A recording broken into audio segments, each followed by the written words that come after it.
we're going to move to our special order of business. These are bills which have been part of a package developed by the State Senate, and we're going to begin with item number 6, SB 374, by Senator Steinberg.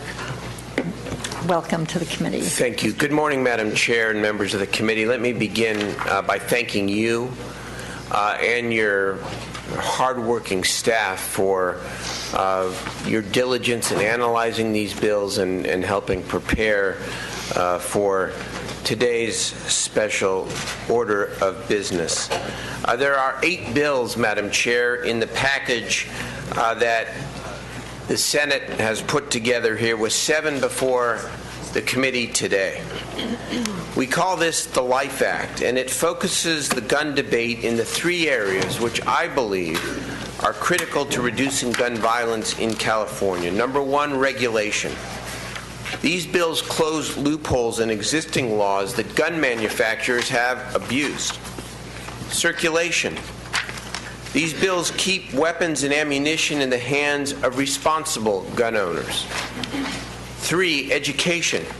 These bills foster a culture of responsible and informed gun ownership.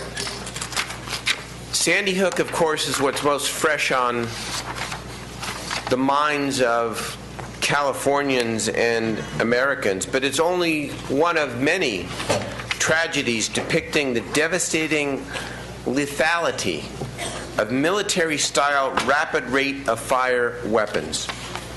In July of 2012, 12 people were killed, 58 others were injured within a few minutes of an assailant entering a movie theater in Aurora, Colorado.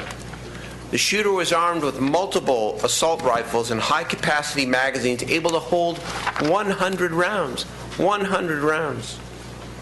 In July of 2011, a shooter armed with a Ruger Mini 14 and a Glock 34 pistol shot and killed 69 people and wounded 110 others at a children's summer camp in Norway.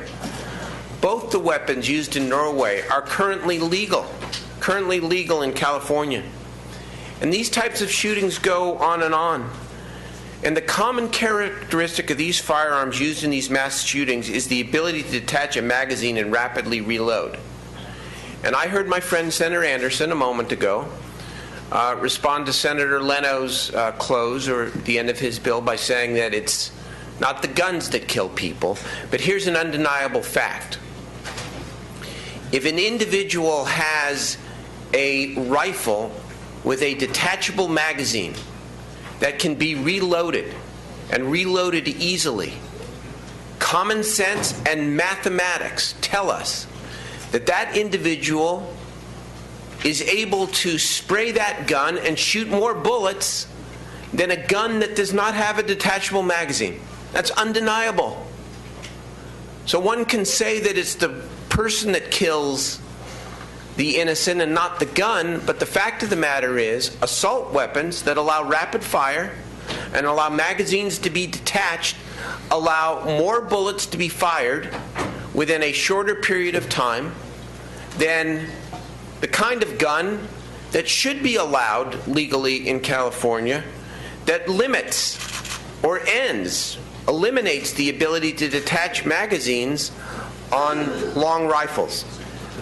This is why I introduced SB 374, which prohibits the future sale, the purchase, the manufacture, the importation, or transfer in California of semi-automatic rifles that can accept detachable magazines. They have a virtual unlimited capacity to shoot and to kill. It is this specific feature that the bill targets, the ability to shoot unchecked semi-automatic gunfire. Yesterday's Sacramento Bee advertising section. The River City Gun Exchange. Bottom in the middle, 1,349, a Sig Sauer rifle with the infamous bullet button that allows a gun with a non-detachable magazine to be detached. How is this described by the manufacturer? Results, yes, in superior accuracy, reliability, and ambidextrous ergonomics, exceeding military specifications. Exceeding military specifications. These are the kind of weapons that are now allowed on our streets. By focusing on the function of these weapons, and not just their form, this bill is aimed at the commercialization of mass killing machines, not the right to sporting gun and hunting enthusiasts. We will specifically amend the current definition of a legal assault weapon to include a semi-automatic, rimfire, or centerfire rifle that does not have a fixed magazine with the capacity to accept 10 or fewer rounds. In addition, the bill requires a current gun owner to submit a firearm ownership record for handguns purchased prior to 1991 and rifles with a detachable magazine purchased prior to January 1, 2014. In other words, we ban the future manufacture of these kinds of rapid-fire guns. We don't make illegal those guns that are already in existence, but we require that they be registered and licensed so that law enforcement knows where they are in case and in the instance that they are used in a crime.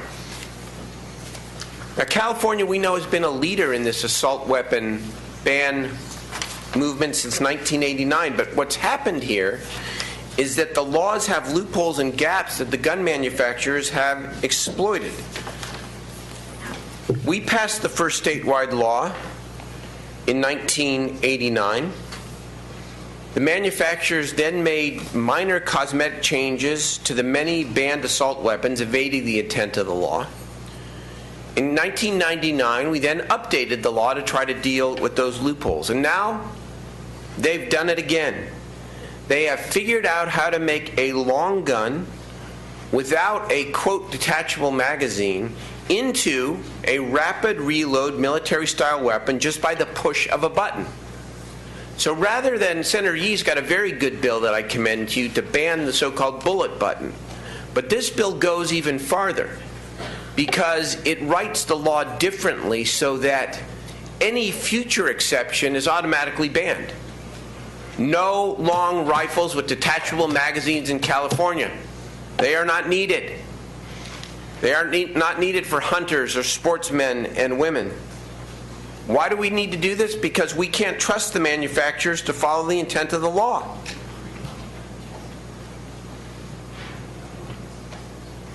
California, once again, must lead the nation in protecting as many innocent lives as we can. And that's what this package and this bill will do.